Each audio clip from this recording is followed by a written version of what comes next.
දැන් දරුපල ප්‍රමාද වෙන අම්මලාට ගත්තාම අපි ඉස්සලාම දැන් ප්‍රතිකාර වශයෙන් අපි මුලින්ම ස්ටෙප්ස් තුනක් තියෙනවා. ඒකේ පළවෙනි ස්ටෙප් එක තමයි ඩිම්බ මෝරන්න බෙහෙත් දීලා ඩිම්බ මේරුවද කියලා බලලා සාමාන්‍ය විදිහට එකතු වෙනවා කියලා බලන එක. දැන් මේකේ සාර්ථකත්වය අපි කියන්නේ එක මාසෙකට 10%ක් 15%ක් වගේ කියලා.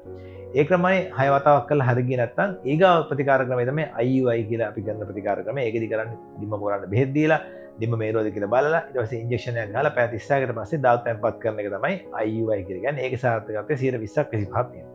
ඕකත් අපි 6 වතාවක් කරනවා. ඕකත් ෆේල් වුණොත් අපි අවසාන ඉතාමත් සාර්ථකත්වයේ වැඩි ප්‍රතිකාර ක්‍රමයකට යොමු වෙනවා. ඒක තමයි අපි IVF කියලා කියන්නේ. සරල භාෂාවෙන් කිව්වොත් ටෙස්ට් ටියුබ් බේබිස්. අතරම ටෙස්ට් ටියුබ් බේබිස් කියලා බබා ටෙස්ට් ටියුබ් එකේ නෙමෙයි අපි අදහස් කරන්නේ ඒකනේ. ඒකදී අපි කරන මූලික සිද්ධාන්තය තමයි අපි ඩිම්බ මෝරන්න බෙහෙත් දීලා ඒක සාමාන්‍යයෙන් අපි ඔය දාත්වම්පත් කිරීම IUI වලට දෙනට වඩා ලොකු මාත්‍රාවක් දෙනවා. මොකද මේක අපි වැදගත්කම කියන්නේ මේක අපිට කියනවා මේක ඉංග්‍රීසියෙන් අපි කියනවා control hyperstimulation කියලා. මොකද අපි බෙහෙත් දීලා අපි බලනවා කොච්චර ඩිම්බ ප්‍රමාණයක් මෝරනවද කියලා. මොකද හේතුව මේ මෝරන හැම ඩිම්බයක්ම අපි egg retrieval කියලා සාමාන්‍යයෙන් 9 10 11 12 ඒ දවස්වල ඇඟෙන් එළියට ගන්නවා. ඒකට පොඩ්ඩක් නිර්වින්දනට භාජනය කරන්න යනවා ඒ කාන්තාව.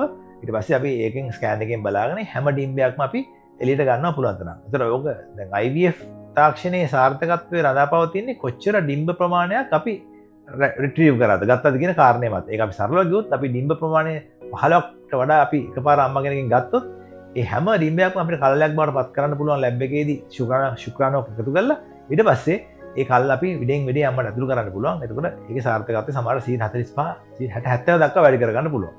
දැන් වැදගත් දේ තමයි මේ IVF තාක්ෂණය පාවිච්චි කරනකොට මේකේ ගොඩක් අපි බෙහෙත් පාවිච්චි කරන නිසා ඒ අම්මලට ගොඩක් අපි බෙහෙත් දෙන්න නිසා අපි ළඟින් මොනිටර් කරන්න ඕනේ.